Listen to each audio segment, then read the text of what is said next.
Hey everyone, today I want to share a story with you. A real experience that happened to me. Or should I say, a nightmare that still haunts me. Because this story will make you a little more wary of the quiet of the late night. My name is Kelly, I'm 26, and I live in a small town in the southern US. Last fall, I started working the night shift as a cashier at a 24-hour gas station convenience store. It wasn't my dream job, but it helped me pay the bills, and I liked the quiet of the night. At least, that's what I thought back then.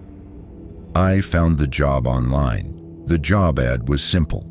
Night shift cashier wanted, 11 p.m. to 7 a.m., $12 an hour.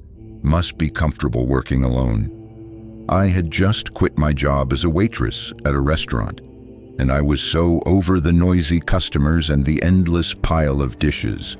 So when I saw the words "working alone," I thought it was a godsend. I like being by myself.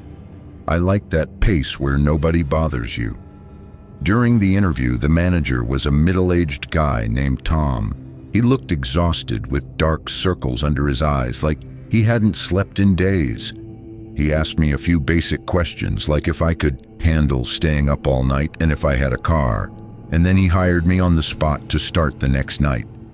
I remember him saying at the end, "The night shift is real peaceful, as long as you ain't afraid of the dark." I just laughed and thought, afraid of the dark? I used to listen to ghost stories in the middle of the night as a kid. This is nothing. Before my first shift, I packed a small backpack, my phone, charger, a beat-up mystery novel, and a bottle of water. My mom wasn't too happy when she found out I was working nights. She frowned and said, "Kelly, being alone at night in a place like that, it's too out of the way, not safe." I reassured her, "Mom, it's fine. There are security cameras and an alarm system. Besides, who's gonna rob a crummy gas station in the middle of the night?" She didn't say anything else, just told me to text her every day after I got home to let her know I was okay. I promised, then drove to work. The convenience store was called Moonlight Gas, which sounded pretty romantic, but it was just a regular roadside store next to a gas pump, surrounded by miles of empty highway and sparse woods. The store wasn't big, with 3 aisles packed with chips, sodas, and some cheap household items. Behind the counter was a small glass window that looked out at the gas pumps. The lighting was that cold, white fluorescent kind that hums and makes everything look a little unreal. At exactly 11 p.m., I clocked in. The employee from the previous shift was a guy named Jake. He gave me a quick rundown and then left.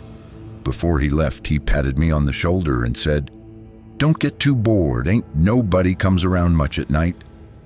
I nodded, watching him get into his car, the taillights disappearing into the darkness.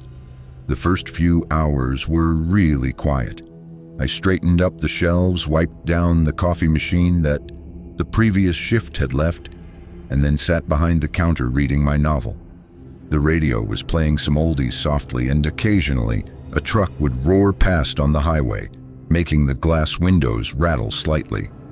Around 1 a.m., my first customer came in, a truck driver wearing an orange reflective vest. He bought a black coffee and a pack of cigarettes, his voice raspy as he said, "You new here? Be careful, this place gets real weird at night." I chuckled, thinking he was joking, and casually replied, "Weird? How so?" He didn't answer, just shook his head, paid, and left. I watched him walk out, his figure swallowed by the night, and I felt a little uneasy for some reason. By 2 a.m., the store was quiet again. I started to feel a little cold. The wind had picked up outside, making the gas station sign creak. I stood up and stretched, planning to go to the back for a jacket. Just as I turned around, I heard a sound. Not the wind, not the radio, but a low tapping sound coming from outside. I stopped, holding my breath and listening carefully. Thump, thump, thump. The rhythm was slow, like someone was lightly tapping on something with their finger. I walked over to the glass window, squinting as I looked out. The gas pumps were empty, and there was nothing in the dim glow of the streetlights. I told myself it was probably the wind blowing something around, but the sound continued. Thump, thump, thump, getting clearer. I grabbed my phone, turned on the flashlight, and pushed open the store door. The cold wind immediately hit my face, carrying the smell of gasoline and dirt. I held up my phone, slowly walking around to the side of the store, where the sound seemed to be coming from. The lights swept across the ground, and I saw a pile of discarded oil drums. They swayed slightly in the wind, but they weren't making that tapping sound. I frowned, feeling like something wasn't right. Just then the sound stopped. Completely stopped. Even the wind seemed to quiet down. I stood there, surrounded by dead silence, with only the sound of my own breathing echoing in my ears. I suddenly had this feeling, that feeling of being watched. You know that feeling? Like there are eyes on you in the dark, but you can't figure out where they are. I swallowed hard and turned to go back inside, my heart rate picking up without me even realizing it. Back in the store, I locked the door and leaned against the counter, trying to catch my breath. I told myself I was just being jumpy. It was the night shift. My mind was probably playing tricks on me. But just as I looked down to open my novel, the sound started again. Thump, thump, thump. This time it wasn't from outside, but from inside the store. I jerked my head up, my eyes scanning the empty aisles. Nobody. Bags of chips sat still on the shelves, soda bottles reflecting the fluorescent lights. But the sound was still there, one tap at a time, like it was playing with me. I grabbed the broom next to me, gripped the handle tightly, and whispered, "Who's there? Come out." No one answered. The sound stopped though. I stood there, my palms sweaty, my heart pounding like a drum. In that moment, I suddenly understood what the truck driver meant by real weird. This wasn't a normal night shift, and this wasn't a normal gas station. I didn't know what was going to happen next, but I knew this was just the beginning. I put down the broom and went back behind the counter, forcing myself to sit down. My hands were still a little shaky, but my eyes couldn't help but scan the store. The aisles were still empty. The items on the shelves were still, and the oldies on the radio were crackling, like the signal wasn't great. I picked up my phone, poured myself a glass of water, trying to calm down. But just as I brought the glass to my lips, I caught something out of the corner of my eye. The small round security mirror next to the counter, hanging in the corner to monitor the store's blind spots. In the mirror, at the very end of the third aisle, there seemed to be a shadow. I whipped my head around to look, but there was nothing in the aisle, just rows of chips and soda bottles. I rubbed my eyes, thinking it was probably the flickering lights or that I was just too tired and seeing things. But when I looked back at the mirror, the shadow was there again, this time clearer. A blurry, human-like outline standing at the end of the aisle, head down, like it was staring at the floor. I held my breath, slowly standing up, my hand reaching for that broom again. I whispered, "Hey, who's back there?" My voice echoed in the empty store, sounding smaller than I expected. No one answered. I gritted my teeth, deciding to go take a look. It wasn't that I was brave, but that feeling of being watched was driving me crazy. I had to figure out what was going on. I held the broom, walking step by step towards the third aisle, the sound of my heartbeat pounding in my ears. The fluorescent lights cast a cold, white glow on the floor. I reached the end of the aisle, took a deep breath, and turned the corner. Nothing. The aisle was completely empty, not even a stray piece of trash. I frowned, looking down to check the floor for any sign, but the floor was clean, barely any dust at all. I let out a sigh of relief, turning around to go back, but in that split second, I heard a sound. Not the tapping, but a low, breathy sound coming from behind me. I froze, the hairs on the back of my neck standing up. The sound was faint, like someone was standing right next to me, slowly exhaling, I spun around, but still nothing. But the breathing sound was still there, one breath after another, like it was right next to my ear. I panicked, swinging the broom wildly, yelling, "Get out! Don't mess with me!" The sound stopped, but my legs felt like jelly. I stumbled back to the counter, throwing the broom aside and grabbing my phone to call Tom, the manager. But when I looked at the time, it was almost 3 a.m.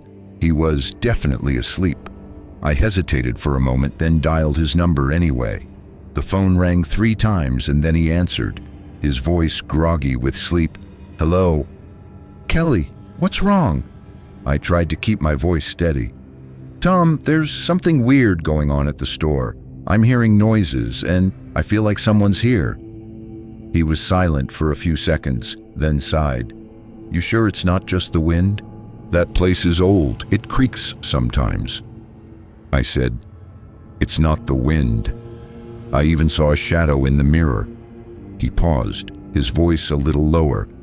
"Listen, there are security cameras in the store. Stay behind the counter and don't wander around. If there's really a problem, press the panic button under the counter. I'll come by in the morning to check things out." Hanging up the phone, I felt a little bit better. Tom was right. Maybe I was just being too nervous. I pulled up a chair and sat down, staring at the security monitor. It was an old black and white display divided into 4 squares showing the 3 aisles inside the store and the gas pumps outside.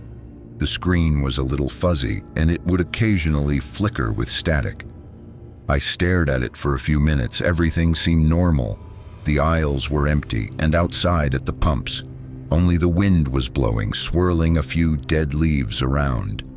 I leaned back in my chair, rubbing my temples, thinking I was probably just overtired from the night shift.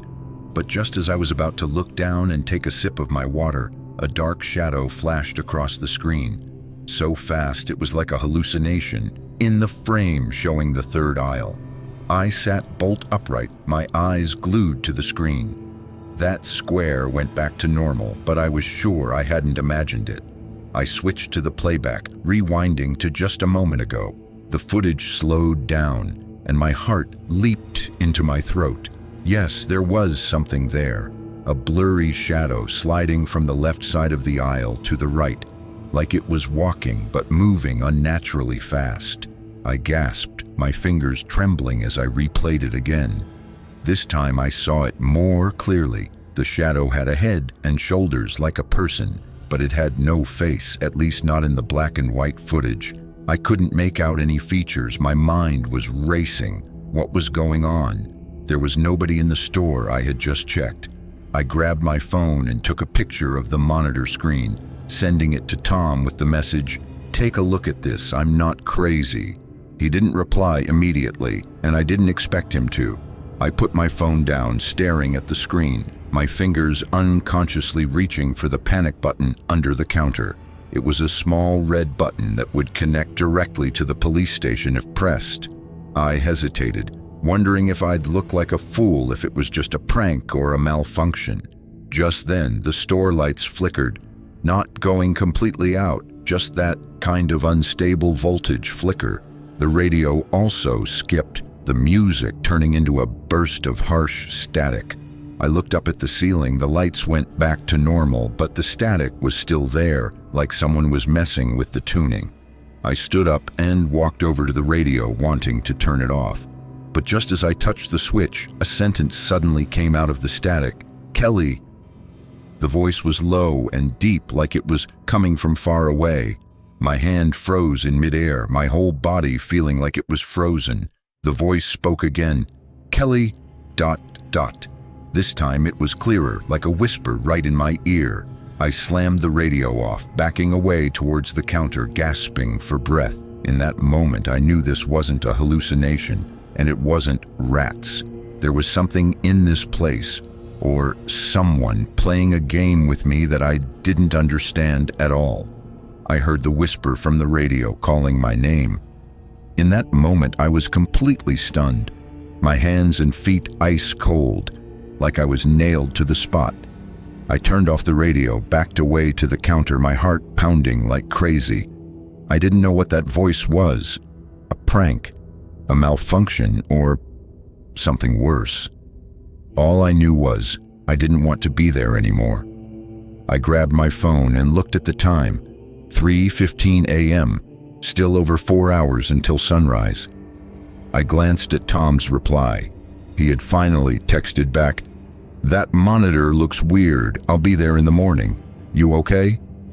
I quickly replied, "Not really. I heard someone call my name." After sending it, I stared at the panic button under the counter, my finger hovering over it. I weighed my options in my head.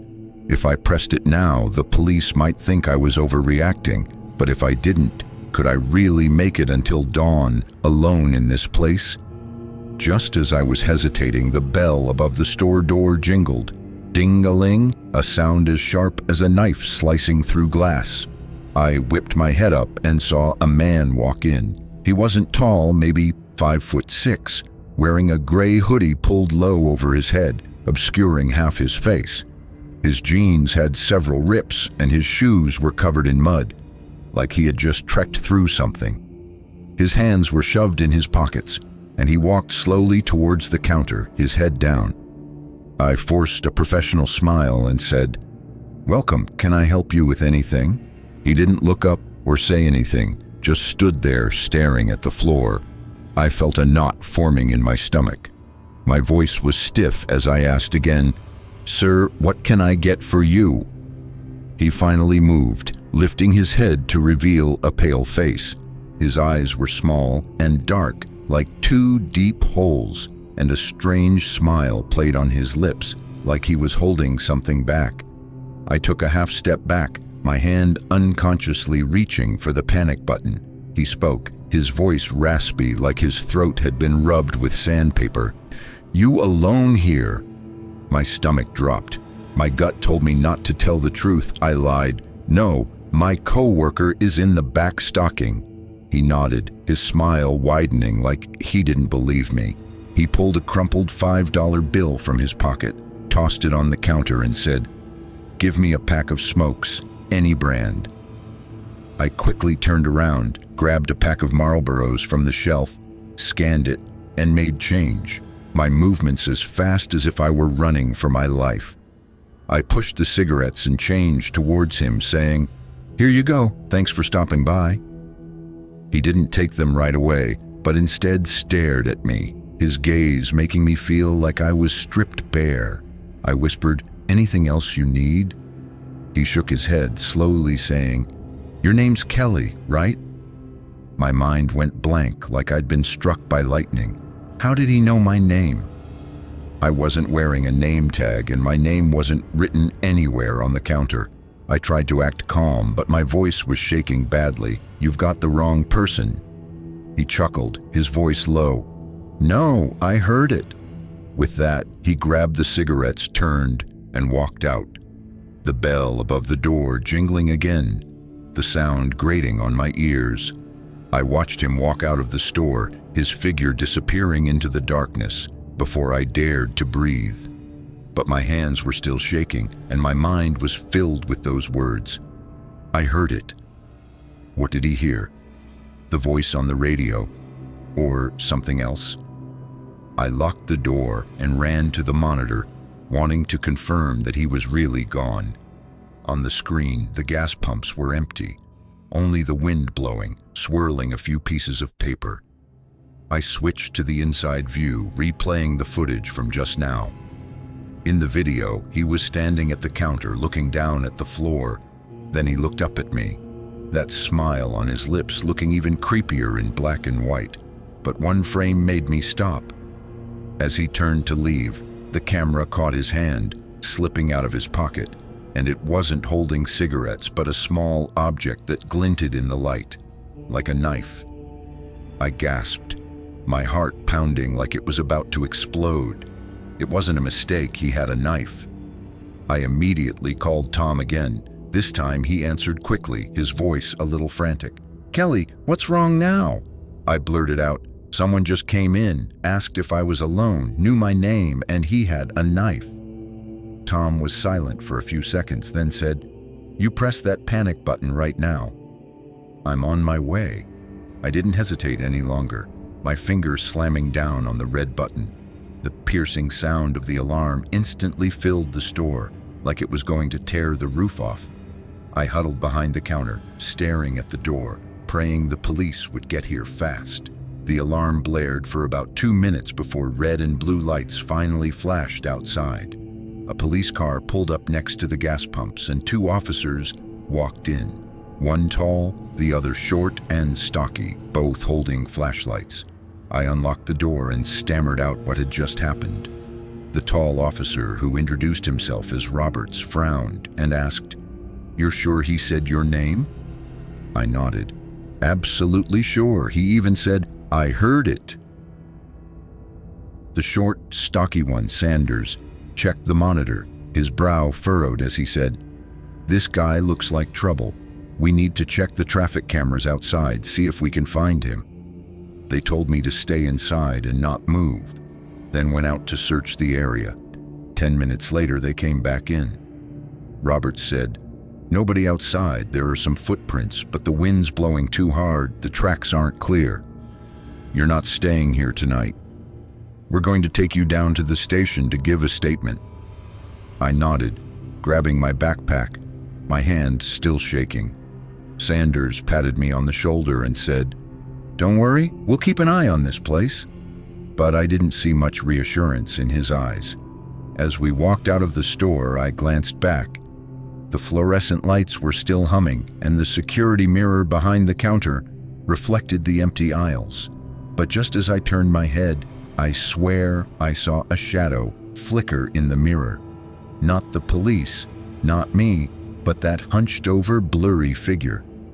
I didn't dare say anything, just silently got into the police car, thinking, I'm never coming back to this place.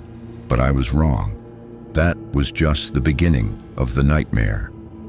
Sitting in the back of the police car, my hands were still shaking badly. Officer Roberts was driving and Sanders was in the passenger seat. They were talking quietly about something, and I only caught a few words. Footprints, cameras, suspicious person. Outside the car window, the shadows of the trees along the highway swayed under the red and blue police lights, like a bunch of clawing monsters.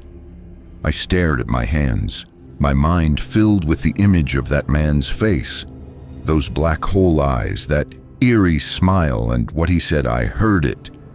Where did he hear it? Was he watching me, or was he even human? By the time we got to the police station, it was almost 4 a.m. The station lights were harsh, and the air smelled of coffee and disinfectant. Roberts had me sit down on a hard chair, handed me a cup of water, and said, "Take your time, tell me everything, all the details." I started from the beginning, the tapping sound, the shadow in the mirror, the whisper on the radio, and finally, the man. He listened and took notes, his brow furrowing deeper as I spoke. When I got to the part about the knife, Sanders interjected, "You sure it was a knife? Not keys or some piece of metal?" I shook my head. "I'm positive. The way the light reflected, it looked like a blade." They exchanged a look but didn't press the issue. After taking my statement, Roberts said they would pull the surveillance footage from around the gas station to see if they could find any trace of the guy.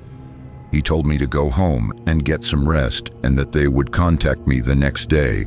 I nodded, but I didn't feel any sense of relief. As Sanders walked me to the door, he whispered, "Don't go back to work there for a few days. Safety first." I gave him a weak smile, thinking I'd be crazy to go back.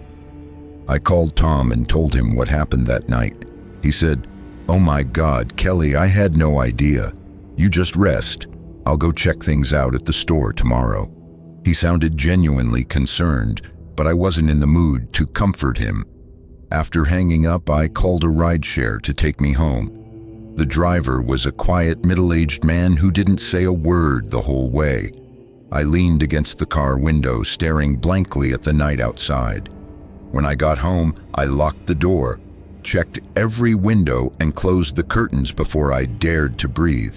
My mom's text was still on my phone. "You home yet?" I replied, "Yeah, good night." I didn't dare tell her the truth. I didn't want to worry her. Lying in bed, I couldn't sleep.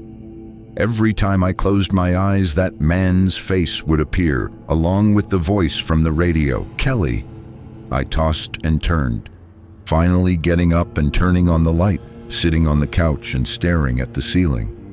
I finally drifted off to sleep in the early hours of the morning, but my dreams were filled with images of the gas station, the flickering fluorescent lights, the figure in the mirror walking towards me holding a knife.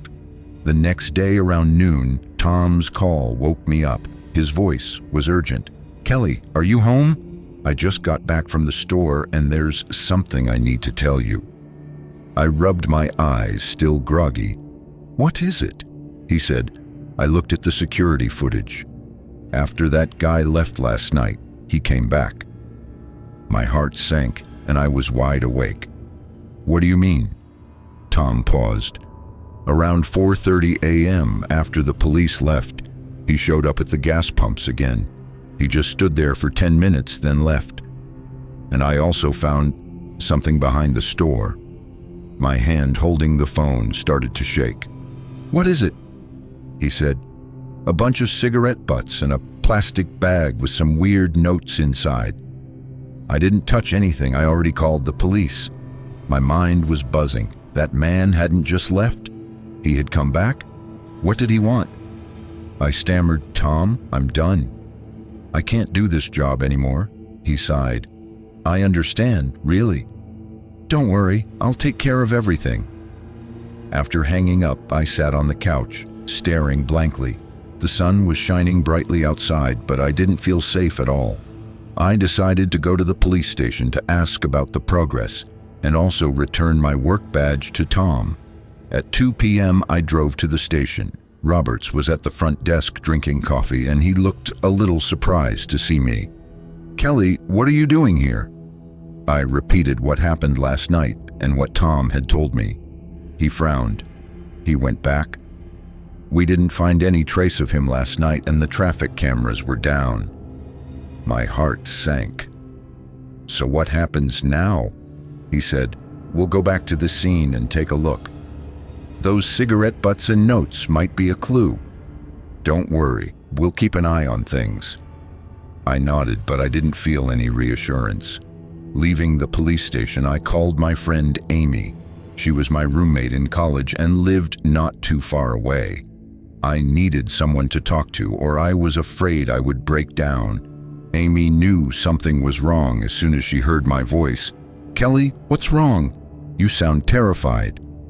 I told her the gist of what happened, and she immediately said, "You're staying at my place tonight. Don't be alone." I hesitated for a moment, then agreed. At 7 p.m., I packed a small bag and drove to Amy's apartment. She lived in an older building on the 3rd floor, her windows overlooking a quiet little street. She made me a cup of tea and sat on the couch as I told her everything, her eyes wide with shock. "Oh my God, Kelly, that's terrifying. That guy sounds like a total creep." I gave a weak smile. "I don't even know what he is. I just have this feeling he's still around." Amy patted my hand. "Don't think about it. You're safe here. We'll watch a movie tonight. Try to relax." But relaxing was impossible. Around 10 p.m., we were watching an old comedy movie when Amy's phone rang.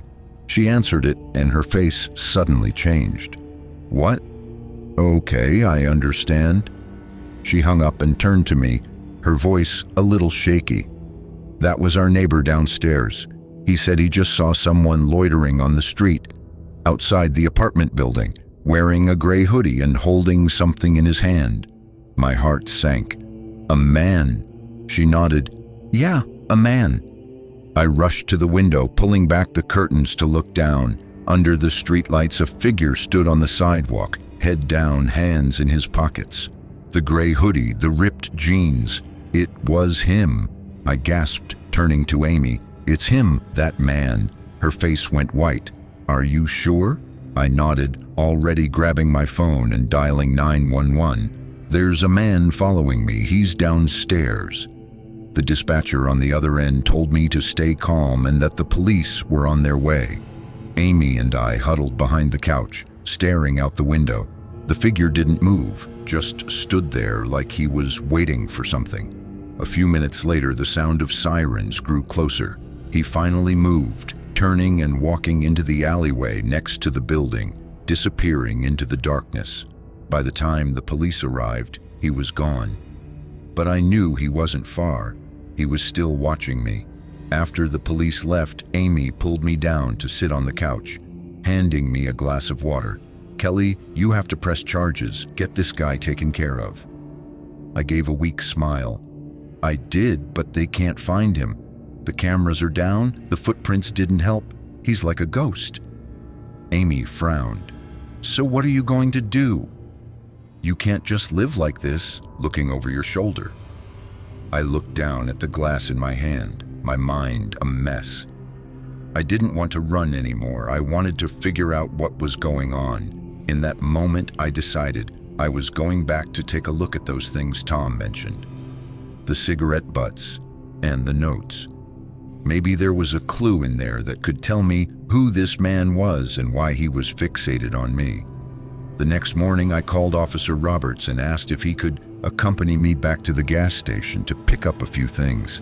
I didn't mention the notes, just said I had forgotten some personal belongings. He hesitated for a moment, then said, "All right, but make it quick. I'll be free around 10 a.m. I can take you over there." I thanked him and then texted Tom, telling him I was quitting and would be by to pick up my stuff.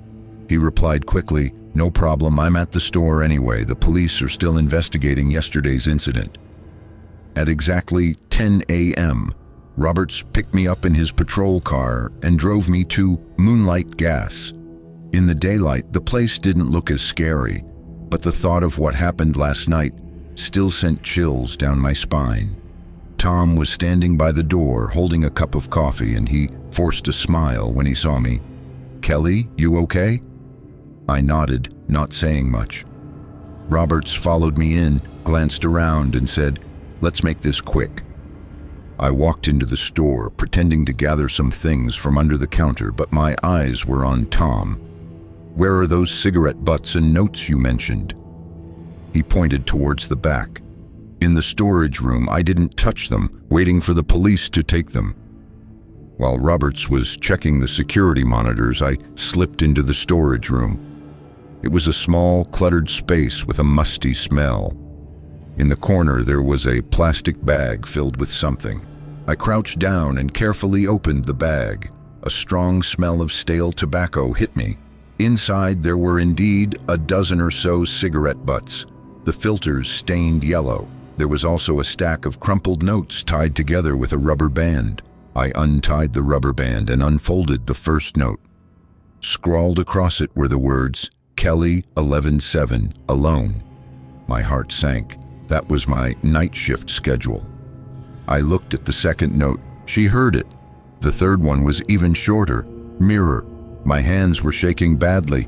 These notes were like he was documenting me, my name, my job, what happened that night.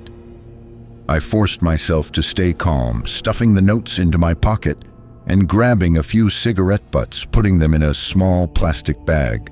Just then, Tom's voice came from the doorway. "Kelly, what are you doing?" I whipped around to see him standing there, frowning. I quickly stood up, trying to act casual. "Oh, I was looking for my headphones. I think I dropped them back here." He didn't ask any more questions, just nodded. "The police are about to leave. Are you ready?" I nodded, following him out, my stomach feeling like it had a rock in it. What were these notes? How did that man know so much? Was he watching me the whole time? Roberts dropped me back off at Amy's place, and I kept the notes to myself, not daring to mention them. I was afraid he'd think I was messing with evidence, but I had to figure this out on my own. Back in the apartment, I locked the door and spread the notes out on the table, looking at each one. The handwriting was shaky and uneven, like they were written with different pens. Some of the ink had bled, others looked like they were scribbled in pencil. Besides the ones mentioning me, there were a few others with different things written on them.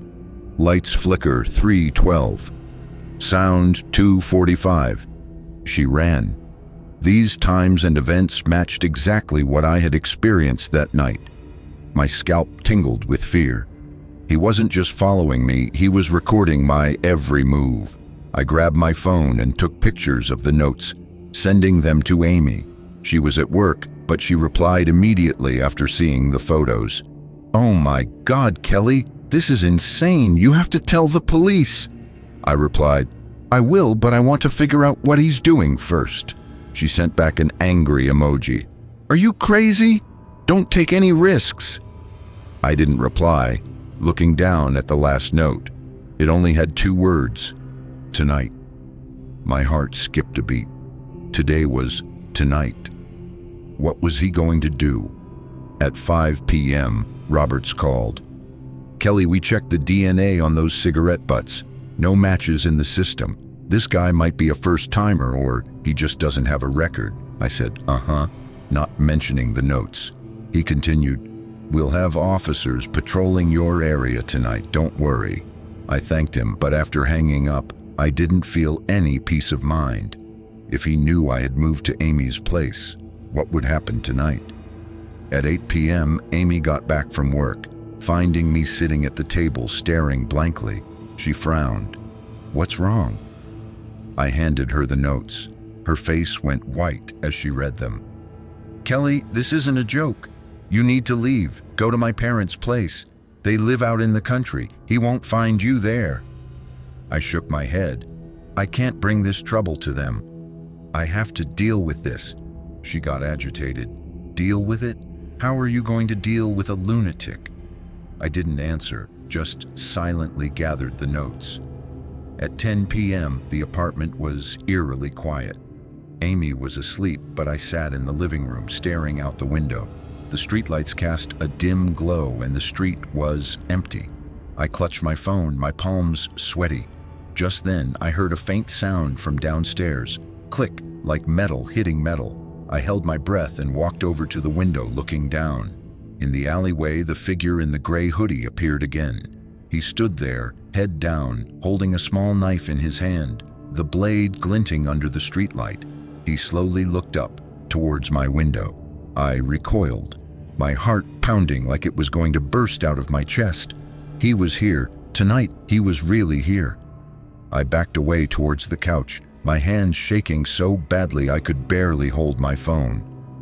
Amy was still asleep in the bedroom, and I didn't want to wake her. She was worried enough already. I took a deep breath and dialed 911, whispering to the dispatcher, "There's someone outside my friend's apartment building. He's been following me for days, and he has a knife." The dispatcher told me to stay calm, asked for the address, and said, "Officers will be there within 5 minutes. Stay inside and lock your doors." I hung up and tiptoed to the door, checked the lock, and then pushed a chair against the doorknob. I knew it wouldn't stop him, but it gave me a little peace of mind. I went back to the window, carefully pulling back a corner of the curtain to look down. He was still there, standing in the alleyway, head down, the knife in his hand, appearing and disappearing in the streetlight. He wasn't moving, like he was waiting for something. My mind was racing. Was he waiting for the police to leave before making a move? Or was he waiting for me to come out? I gritted my teeth, telling myself, "Don't panic, I have to think." Just then, I heard a faint sound from inside the building. Click, like a door being pushed open. I whipped my head around, my heart leaping into my throat. Amy's apartment was on the 3rd floor. Holding my breath. A few seconds later, another sound. Click, this time closer, like it was on the stairs. A thought flashed through my mind. He was inside the building. I rushed into the bedroom and shook Amy awake, whispering, "Wake up, he's inside." She was still sleepy, asking groggily, "Who?" I pulled her out of bed. "That man, hurry!" She saw the knife in my hand, her face instantly turning white. "What? How did he get in?" I shook my head. "I don't know. Maybe someone opened the security door." She grabbed her phone, her hand shaking badly. "I'm calling the police." I said. I already did. They're on their way. We just have to hold on. We backed away into the living room, our backs against the wall, staring at the door. The chair was still propped against the doorknob, but I didn't feel safe at all. In that moment, I suddenly remembered the words on the note. She heard it. What did he know I heard? The voice on the radio? Or something else? The image of the gas station flashed through my mind. The faceless figure. Could it all be connected? The sound of footsteps echoed in the hallway, slow, heavy, step by step, like he was testing the way. I gripped the knife tighter, whispering to Amy, "Don't make a sound." She nodded, covering her mouth, tears welling up in her eyes. The footsteps stopped outside the door. I heard a rustling sound, like someone was fiddling with the lock. My heart was pounding like it was going to explode. My palms were sweaty. Just then, the doorknob turned. A slight twist, then it stopped. I held my breath, staring at the chair. It didn't move, but I knew he was testing it. Suddenly, a low chuckle came from outside the door, a sound like sandpaper rubbing together. "Kelly, I know you're in there." My blood ran cold. His voice was the same as that night, raspy and chilling. Amy let out a small gasp, and I quickly covered her mouth, shaking my head at her. He spoke again. "You can't run. I've seen everything." My mind was racing. What had he seen? The security footage, the notes. Who was he? I forced myself to stay calm, whispering back, "The police are on their way. You better leave." There was silence outside the door for a few seconds. Then the sound of footsteps. Not moving away, but closer, like they were right against the door. I could hear his breathing, heavy and rapid, like a wild animal sniffing its prey. I gritted my teeth, raising the knife, ready for him to break down the door. But just then, the sound of police sirens blared from downstairs, getting closer and closer. The footsteps outside the door stopped abruptly, followed by the sound of rapid footsteps going down the stairs. Thump, thump, thump, like he was running away. I rushed to the window and saw him run out of the building entrance, the gray hoodie swaying under the streetlights. He ran into the alleyway and disappeared into the darkness. A few seconds later, 2 police cars pulled up downstairs, 4 officers jumping out, one of them Roberts. He looked up at me and shouted, "Kelly, are you okay?" I opened the window and yelled back, "He just ran, went into the alley." They immediately scattered, some running into the alley, others staying to secure the building. Amy and I collapsed onto the floor, her crying, "This is crazy. What does he want?" I shook my head, my mind filled with his words. "I've seen everything." When the police came upstairs, I told them what had just happened. Roberts frowned. He got inside the building. The security door wasn't broken. Maybe a resident let him in. He checked the door lock, no signs of forced entry, but there were a few drops of water on the floor outside the door, like sweat. I said, "He knows I'm here. He even knows my name." Roberts nodded. "We'll search the alley. You two shouldn't stay here tonight. Go somewhere else." We packed a few clothes and followed the police to Amy's car. Roberts said they would have officers patrolling the area, but I didn't feel safe at all. As we drove away, I looked back at the apartment building. Under the streetlights, the alleyway was empty, but I still had the feeling that a pair of eyes was watching me from the darkness. By the time we got to Amy's parents' house, it was almost midnight. They lived out in the country, and the house was surrounded by fields, the silence almost unnerving. I lay in the guest room bed, staring at the ceiling, my mind filled with those words. "I've seen everything." The next morning, Roberts called. "Kelly, we found something in the alley." My heart tightened. "What is it?" He said, "A knife. It has fingerprints on it, and a notebook filled with stuff." I swallowed hard. "What kind of stuff?" He paused. "Your name, your work schedule, and some plans." My mind went blank. "Plans?" He said, "Looks like he's been following you for a long time. Wrote down your routines, even your friend's address." My hand shook and I almost dropped the phone. "Who is he?" Roberts' voice was lower. But now, looking at it, the build, the posture, it looked just like him. "Jake, we had broken up 5 months ago. He had a bad temper, but he wouldn't do something like this, would he? But that figure." My thoughts were all over the place. That evening around 8 p.m., I decided to call Jake. He answered quickly, his voice casual. "Kelly, what's up?" I tried to sound calm. "Jake, I've been getting followed recently. Do you know anything about it?" He chuckled. "Followed? What's that got to do with me?" I said, "He knows too much about me, like he's known me for a long time." He paused, his voice a little colder. "You think it's me?" I didn't answer, just asked, "Do you remember that picture from the park? There's someone in the background." He was silent for a few seconds. "What person?" "I don't know." I pressed. "Are you sure?" He said, "Kelly, are you crazy?" "I haven't thought about you in ages." Then he hung up. I stared at my phone, my heart pounding.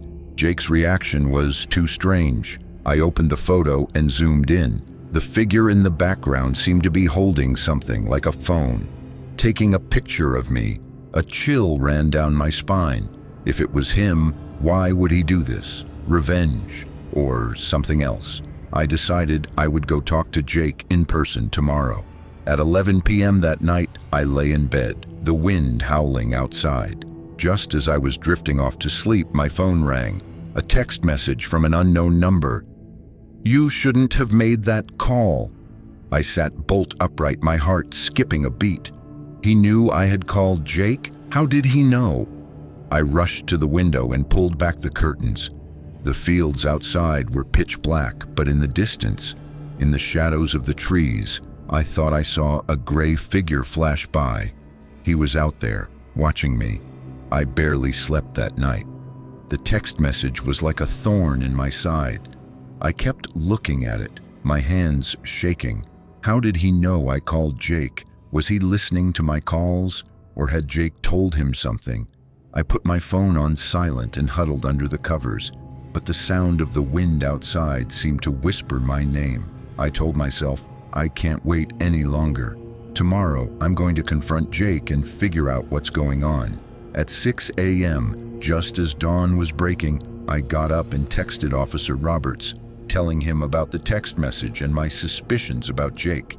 He replied quickly, "Don't go looking for him yourself. It's too dangerous. I'll be there around noon. We'll handle this together." I texted back, "Okay," but I had already made up my mind. I couldn't wait until noon. I had to go now before he was ready. Amy's parents were still asleep. I left a note saying I was going out to get some things and then drove to Jake's apartment. He lived on the other side of town, in a rundown 2-story building.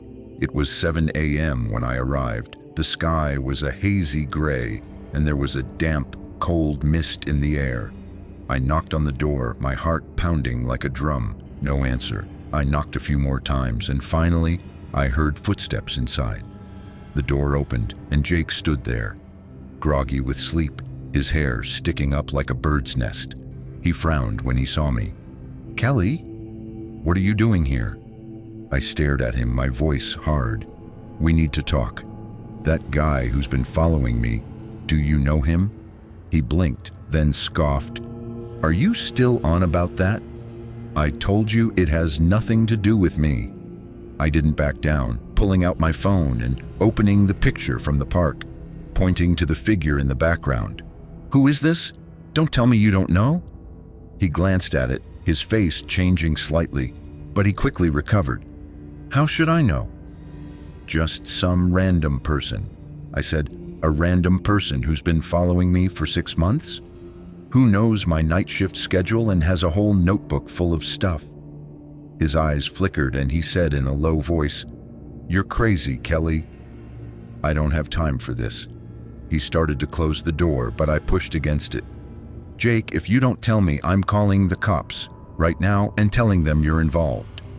He glared at me, silent for a few seconds, then finally stepped aside. "Come in, just don't make a scene out here." I walked into the apartment. It smelled of stale cigarettes and beer, and dirty clothes were scattered on the couch. He closed the door and leaned against the wall. "What do you want?" I took a deep breath. "Someone's been following me for 6 months, knows everything about me, even knew I called you last night. You need to tell me the truth. Is it you?" He frowned. "Why would I do that? I haven't cared about you since we broke up." I said, "Then who's that person in the picture? Do you know him?" He lit a cigarette, blowing out a cloud of smoke. "I don't know, maybe it's my brother's friend." I was taken aback. "Your brother?" Jake had an older brother named Danny, about 5 years older than him. I had met him a few times. He had a bad temper and his eyes always made me feel uneasy. Jake nodded. "Yeah, Danny. He kept asking about you last year. I didn't think much of it. Maybe he's got some issues." My heart sank. "What kind of issues?" He said, "He's not doing so great mentally. After we broke up, he kept saying you messed me up. I thought he was just kidding." My mind was racing. "Where is he now?" Jake shrugged. "I don't know. He doesn't live here. He moved out about 6 months ago." Before I could ask anything else, my phone rang. It was Robert's. I answered, his voice urgent. "Kelly, where are you?" "I'm at Amy's place. You're not there." I said, "I'm at Jake's asking him some questions." He yelled, "Are you crazy? I told you not to go there alone. Get out of there. I'm on my way." I hung up and said to Jake, "If it's your brother, I won't let him get away with this." He didn't say anything, just kept smoking. I turned and headed for the door, my heart pounding like it was going to burst. Just as I reached the bottom of the stairs, I heard a faint sound. Click, like metal hitting metal. I whipped around and saw a figure standing in the alleyway, gray hoodie, head down, holding a knife in his hand. It was him. I froze, my legs feeling like lead. He slowly looked up, revealing that pale face, a smile playing on his lips. I recognized him, Danny, Jake's brother. My mind went blank. I turned to run, but he was already walking towards me, his pace slow like he was savoring the moment. I took off running, sprinting into the parking lot next door and ducking behind a car, my hands shaking as I fumbled for my phone and dialed Roberts. He answered quickly. "Kelly, where are you?" I gasped for breath. "He's chasing me next to Jake's apartment. It's his brother Danny." Roberts yelled, "Hide! I'll be there in 5 minutes." I huddled behind the car, holding my breath, listening to the sound of footsteps getting closer. He wasn't running, just walking slowly like he knew I couldn't get away. I heard him whisper, "Kelly, you heard it, didn't you?